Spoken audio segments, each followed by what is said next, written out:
G'day everybody, it's Jason from Supertech Electronics, and today we're going to remove a sound system from a Rav4. Tools you will need today are a plastic spudger, a 10mm socket, and a 5mm Allen key.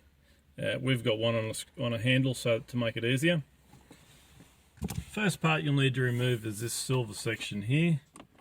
Really easy. Pop your Allen key in and just start undoing the screws. Then we're going to get our spudger under here and we're going to lift this whole section away like so, and that can just sit there for a second. That will expose 1, 2, 3, 4 10mm bolts. So now that we've removed the 4 bolts, this whole unit should come out. Feed it through. And we will of course need to remove some keyed plugs at the back by pressing the middle pin, pressing that and pulling it in the other direction.